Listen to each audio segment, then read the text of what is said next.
Reflecting on 2024. Howdy, I'm Dr. Alejandro. And I'm Dr. Emily. And as many of you know, we have 3 clinics on our first 3 years in practice. If you enjoy our content, make sure you subscribe and share with your colleagues and future colleagues to get on the path to victory.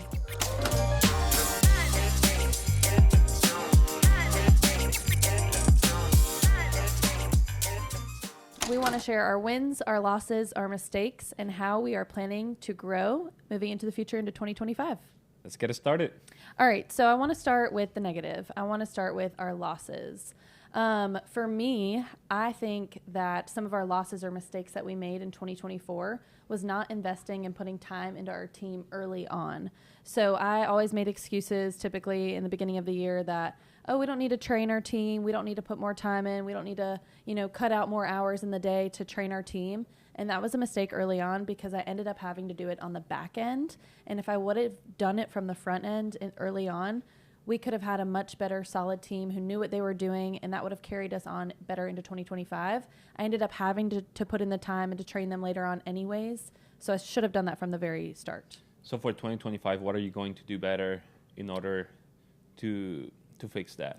We've talked about scheduling our times of training. So we had to do 1 6-hour day of training, a huge chunk of time to train our team, versus we could have done an hour maybe each month or an hour each week to set us up for better success, not having to carve out an entire day, having to get childcare to train our team. So that's one of the ways that we're going to get better moving forward into 2025. And then also putting into time into training our associates. We're about to come on an annual review to just talk about, the good, the bad, the ugly, what can we better, what can we improve.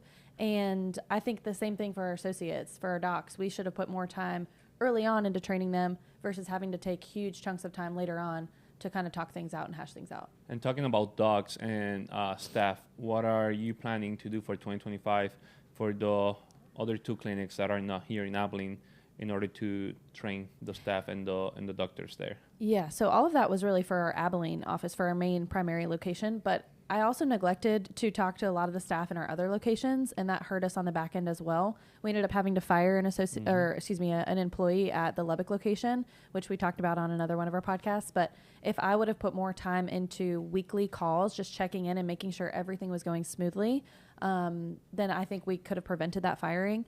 But moving forward into 2025, I have set up an hour each week to check in with the employee at Lubbock, just to make sure things are going well, to train her on things that she may not know. Oftentimes I'll text her and I say, hey, what do you need from me? What can I help you to do moving forward? And she says, I don't know. I think everything's good. And that's a huge red flag. If everything is good, there's a concern there. Yes. If there's nothing we can work on, then we've got issues because people don't know everything, especially when you just start out.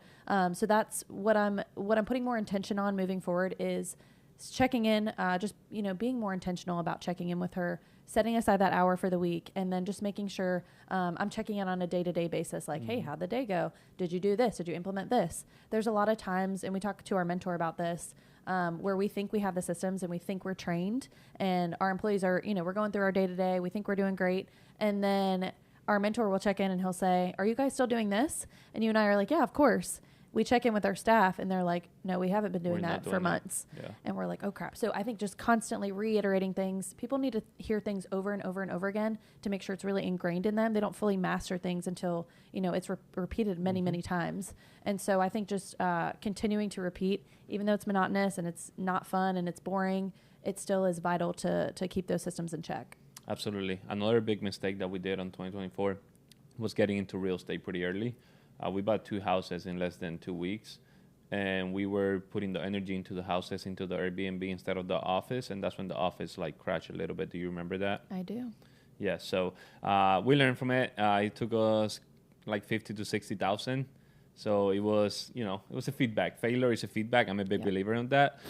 Failure becomes failure if you keep doing it over and over again. But if you fix it, it becomes a feedback. So I'm glad that we make that mistake. I remember my brother told me not to do it. I still did it. So mistake that I learned, definitely not doing it again. And for this year, it's basically focusing more on victory. If we want to open 300 clinics to help 300 doctors, help more communities, we need to put more energy into the offices. So you talk about that was a loss obviously financially for us, but talk about maybe the loss of energy and mindset, because that took away essentially from the office, right? Can you just kind of touch on that? Yes, and it's still taking away because we still are in the paperwork and all that. But, every phone call, if something goes wrong, it's not like passive income, how people say, like they text me, just a text, and negative text is going to keep my brain shifting on that negativity. Yes. And then 2 minutes later, I have to see a patient. It's not fair for the patient, nor for the staff of the clinic. For us personally, it was an added stress that we didn't need. And so if we could have mitigated that stress and not had it in the first place, not only financially, but even just like getting those texts and those calls during patient hours is not fair, like you said, to our patients to provide the best care. So that was definitely a big mistake, but good lesson learned. Now let's share our wins. Let's shift to a positive. Yeah. One of a huge win that I want to celebrate is when we were able to take 2 weeks off in August for our son's first birthday to go to Puerto Rico to celebrate, to spend some time relaxing with family on the beach. And for me, that was awesome to still have the office run and to still make money for our doctors and for our staff. Because remember, when you close your doors, if you don't have your staff working, they're not making money and providing for their family either. So for us to be able to take off 2 weeks in vacation while our doors were still open was a huge win for us. We've never been able to do that in the past. Mm-hmm. Yeah, absolutely. For me, numbers, again, we almost double what we did last year. So that's insane, looking back into it. Yep. As well, the vacations that we were able to take. But most importantly, just what came as a vision on the basement is coming to reality now. We had a big training in December actually, right? December, yep, of all the Victory offices, and we were able to host everyone. So it was like 10 chiropractors there, going over everything, over the wins, the losses, what can we learn for 2025. So that was exciting. Yeah. And not only like doubling our practice, like obviously that's amazing. We didn't really change all that much. Mm-hmm. Like, yeah, we hired a doctor and our staff is like really refined. What we did was we just stayed consistent. We just continued to kind of hone in and be more intentional about what we were doing. And when you really just continue to do the same day in and day out, but you get better at it, that's when you see a lot of growth versus just introducing all these new things. Correct. Right? We're still doing the things that we were doing day one. People ask us, what kind of marketing are you guys doing? Same since we opened. Yep.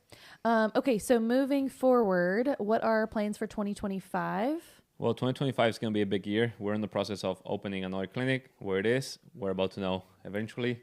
For you guys, we'll announce it soon. But the chiropractors are moving with us 2 weeks from now, I think it is. Yeah. Yep. So they're moving here to Abilene to train with us for 2 months, and then they'll go to the final destination that we'll announce it soon.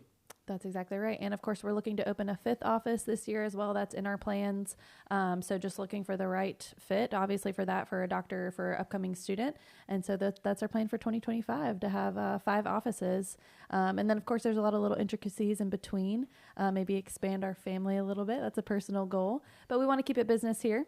So we're just basically setting up our focus to create more wins, create more momentum for the future moving forward. And of course, that all carries on from 2024. We reflect on our losses. There's obviously mistakes that we made that we could have corrected, but we also want to celebrate our wins too, because we can't forget that. Can't forget to reward ourselves, and we're going to do that in 2025. So excited to see what the new year brings. Let's go. And if you have any questions, send us a message, and don't forget to join the Facebook group, Path to Victory.